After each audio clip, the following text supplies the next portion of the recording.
World's biggest astrology community in Tamil. Online Astro TV, வாழ்வின் வெளிச்சம். Online astro டிவியை கண்டு மகிழுங்கள். ஆன்லைன் அஸ்ட்ரோ டிவி நேயர்கள் மற்றும் சஸ்டிக் சாஸ்திரா ஜோதிட ஆராய்ச்சி பயிற்சி மையத்தின் மாணவர்கள் அனைவருக்கும் வல்லரசு தினேஷ் ராஜாவுடைய அன்பான வணக்கங்கள். நம்மளுடைய பயிற்சி மையத்தின் சார்பாக ஒவ்வொரு மாதமும் முதல் சனிக்கிழமை என்று இலவச வகுப்புகள் கொடுத்துட்ருக்கோம். கிட்டத்தட்ட 3 வருடங்களுக்கு மேலாக நிறைய வகுப்புகள் ஒவ்வொரு மாதமும் நம்ம கொடுத்துட்ருக்கோம். அந்த வகையில் இந்த செப்டம்பர் மாதம் 6ஆம் தேதி முதல் சனிக்கிழமை என்று நம்ம என்ன தலைப்பில் இலவச வகுப்பு பார்க்க போகிறோம் அப்படின்னா 27 நட்சத்திரங்கள் ஏற்படுத்தும் நோய்களும் பரிகாரங்களும் அப்படிங்கிற தலைப்பில் பார்க்க போகிறோம். ஒவ்வொரு நட்சத்திரங்களும் நம்மளோட வாழ்க்கையில் ஒவ்வொரு விதமான தாக்கத்தை உண்டு பண்ணுது. ஸோ மெடிக்கல் அஸ்ட்ராலஜியை பொறுத்த வரைக்கும் ஒவ்வொரு நட்சத்திரங்களும் நம்மளுடைய உடம்புல இருக்கக்கூடிய ஒவ்வொரு உறுப்புகளுக்கும் காரகத்துவங்களை அதோட கண்ட்ரோலில் வச்சுருக்கு. ஸோ அப்போ ஒவ்வொரு நட்சத்திரங்களும் நம்ம உடம்புல இருக்கக்கூடிய ஒவ்வொரு பகுதிகளை குறிக்கக்கூடிய அமைப்பாக இருக்குது. ஸோ அப்போ அந்த நட்சத்திரம் அந்த உறுப்பில் ஏதாவது ஒரு பிரச்சனைகளை நமக்கு நிச்சயமாக ஏற்படுத்தும். அதை பேஸ் பண்ணி தான் நம்ம என்ன பண்ண போகிறோம்னா, இந்த 27 நட்சத்திரங்கள் என்னமான நோய்களை ஏற்படுத்தும், அதுக்கு என்னமான பரிகாரங்கள் அப்படிங்கிறத படிக்க போகிறோம். ஸோ இந்த வகுப்பில், இந்த இலவச வகுப்பில் நம்ம என்ன தெரிஞ்சுக்க போகிறோம் அப்படின்னு பார்க்கும் பொழுது, முதல்ல உடல் உறுப்புகளை பற்றி படிக்க போகிறோம்.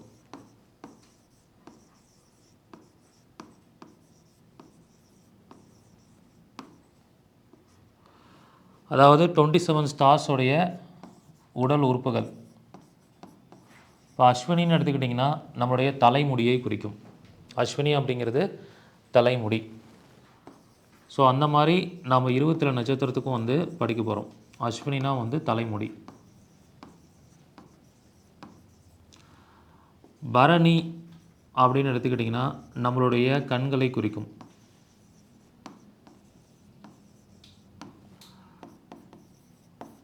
இதெல்லாம் ஒரு எக்ஸாம்பிளாக நான் சொல்கிறேன். இந்த மாதிரி 27 நட்சத்திரத்துக்கும் நம்ம பார்க்க போகிறோம். திருவாதிரை அப்படிங்கிறது நம்மளுடைய கழுத்து பகுதியை குறிக்கும்.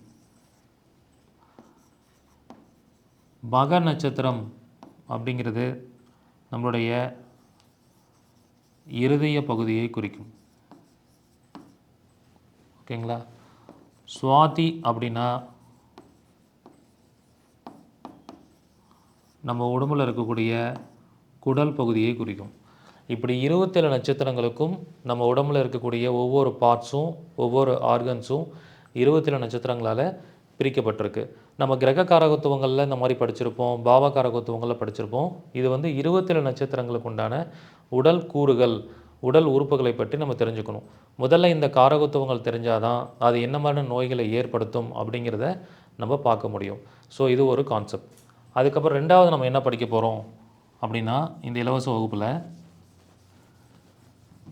நோயை ஏற்படுத்தக்கூடிய பாவம் அப்படின்னு பார்க்கும்போது 6ஆம் பாவம் எடுக்கணும். இந்த 6ஆம் பாவம் தான் நோயை உண்டு பண்ணக்கூடியது. 6ஆம் பாவம்னா நோயாளின்னு சொல்லுவோம். அப்போ இந்த 6ஆம் பாவத்தை வச்சு 27 நட்சத்திரங்களோட இணைத்து என்ன மாதிரி நோய் வரும்னு சொல்லலாம். ஸோ எக்ஸாம்பிளாக பார்த்தீங்கன்னா 6ஆம் அதிபதி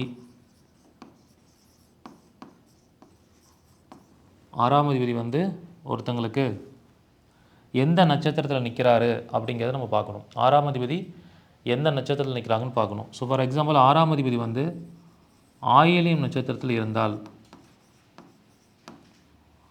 ஆயில்யமில் இருந்தால் நுரையீரல் பிரச்சனை வரும்.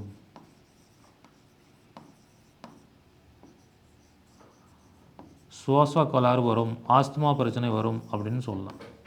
இப்படி 6ஆம் இடங்கிறது தான் நோயை ஏற்படுத்தக்கூடிய அமைப்பு. அப்போ அந்த 6ஆம் அதிபதி எந்த நட்சத்திரத்தில் இருக்காரோ அந்த நட்சத்திரத்துக்கு ஏற்ற மாதிரி நமக்கு என்ன ஆகும்னா நோய் ஏற்படும். இப்போ 6ஆம் அதிபதி ஆயில்ய நட்சத்திரத்தில் இருந்தால் ஆயில்யத்துடைய உறுப்பு நுரையீரல். அப்போ லங்ஸில் ப்ராப்ளம் வரும் அப்படின்னு நம்ம சொல்லலாம். இது ஒரு கான்செப்ட். இந்த மாதிரி நம்ம ஒவ்வொரு நட்சத்திரமும் என்ன உறுப்போ அந்த 6ஆம் அதிபதி எந்த நட்சத்திரத்தில் போய் உட்காந்துருக்கோ அந்த உறுப்பில் நமக்கு பிரச்சனை வரும்னு சொல்லலாம். இப்படி நம்ம பார்க்க முடியும். ஸோ அடுத்தது நிறைய பேருக்கு இந்த அறுவை சிகிச்சை நடக்கும். நோயுடைய தீவிரம் ரொம்ப அதிகமாக இருக்கும். ஸோ அது எந்த பாவம் அப்படின்னா அது 8ஆம் பாவத்தை குறிக்கும். 8ஆம் பாவங்கிறது ஒரு தீவிரமான கொடிய நோயை கொடுக்கக்கூடியது.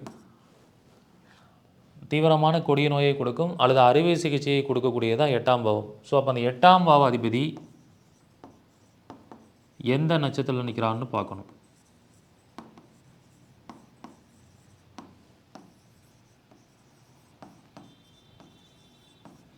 எட்டாம் பாவத்தின் அதிபதி எந்த நட்சத்திரத்தில் நிற்கிறாரு அப்படின்னு சொல்லி பார்க்கணும். ஸோ இப்போ 8ஆம் பாவத்தோட அதிபதி வந்து பரணியில் இருந்தால் அவங்களுக்கு என்ன ஆகும்னா கண் அறுவை சிகிச்சை நடக்கும். ஐ ஆப்ரேஷன் பண்ணக்கூடிய சூழல் வந்து வரும்.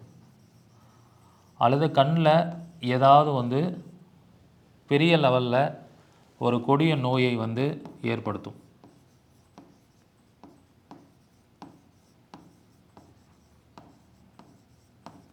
இந்த மாதிரி இந்த கான்செப்டை வந்து நம்ம எடுத்துக்கலாம்.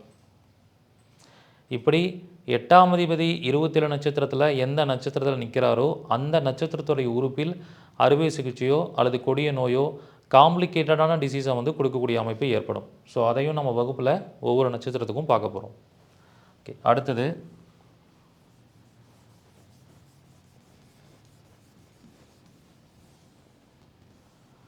பன்னெண்டாம் பாவம். இந்த 12ஆம் பாவம் அப்படிங்கிறது வந்து மருத்துவ சிகிச்சையை குறிக்கக்கூடியது. ஒரு பர்டிகுலர் பிரச்சனை வந்து அந்த பிரச்சனைக்கு ஹாஸ்பிட்டல் அட்மிட் ஆகி ட்ரீட்மெண்ட் பார்க்குறது, அதுதான் 12ஆம் பாவம். ஸோ அப்போ 12ஆம் பாவ அதிபதி எந்த நட்சத்திரத்தில் நிற்கிறாருன்னு பார்க்கணும்.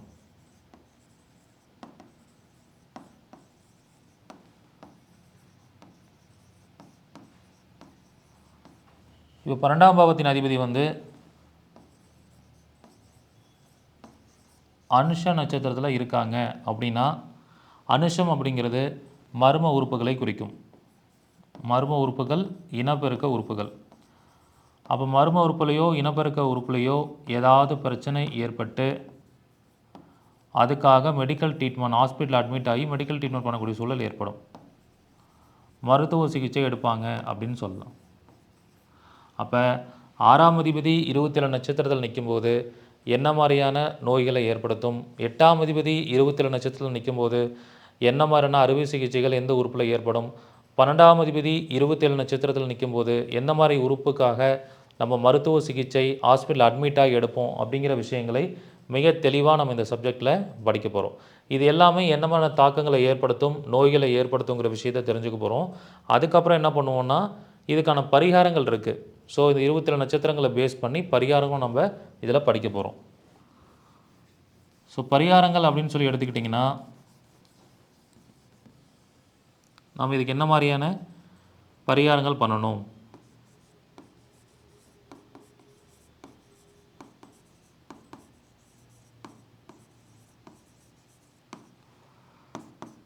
ஸோ பரிகாரங்கள் அப்படின்னு பார்க்கும்போது எந்த நட்சத்திரம் இருக்கோ அந்த நட்சத்திரத்துடைய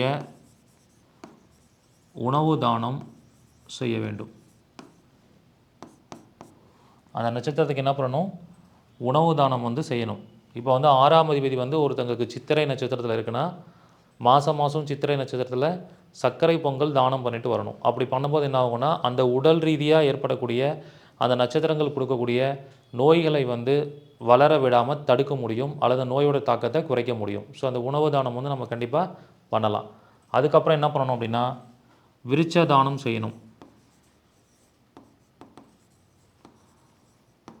6ஆம் அதிபதியோ 8ஆம் அதிபதியோ எந்த நட்சத்திரத்தில் நிற்கிறாங்களோ அந்த நட்சத்திரத்துடைய மரக்கன்றை விருட்சத்தை வந்து தானம் செய்யணும். அப்படி செய்யும்போது அவங்களுக்கு ஒரு பாசிட்டிவ் ரிசல்ட் வந்து கிடைக்கும். இது ஒரு கான்செப்ட். இந்த மாதிரி இந்த அமைப்புகளுக்கு நம்ம பரிகாரங்கள் வந்து பார்க்க போகிறோம். அதே மாதிரி இந்த பரிகாரத்தில் வந்து பார்த்திங்கன்னா இப்போ நம்ம என்ன நோயில் பாதிக்கப்பட்டிருக்கோமோ அதே நோயால் பாதிக்கப்பட்ட நோயாளிகளுக்கு மருத்துவ உதவி செய்யணும்.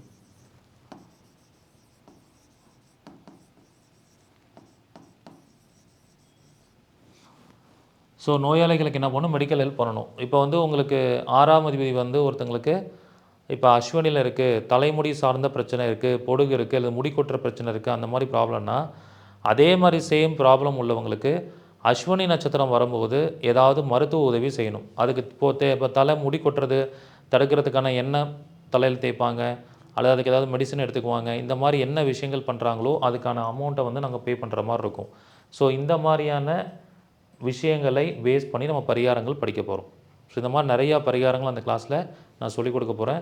இது ஒரு அருமையான வகுப்பாக உங்களுக்கு இருக்க போது.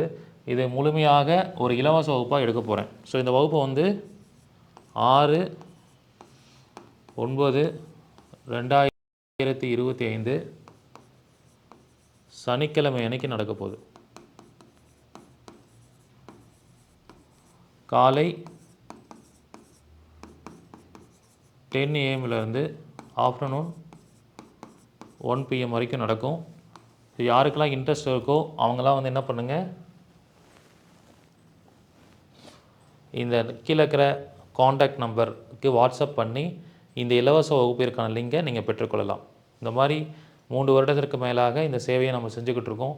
யாரெல்லாம் ஜோதிடத்தின் மேலே ஆர்வமாக இருக்கீங்களோ, ஜோதிடர்களாக இருக்கீங்களோ, தொழில்முறை ஜோதிடர்களாக இருக்கீங்களோ எல்லாருமே இந்த வகுப்பில் கலந்து கொண்டு பயன்பெறலாம். ரொம்ப எளிமையான வகுப்பு, எல்லாருக்கும் முக்கியமான வகுப்பு. தவறாமல் இன்ட்ரெஸ்ட் இருக்கிறவங்க எல்லாருமே கலந்து கொள்ளுங்கள். முதல்ல வரக்கூடிய 500 நபர்களுக்கு மட்டும்தான் அந்த லிங்க் கிடைக்கும்.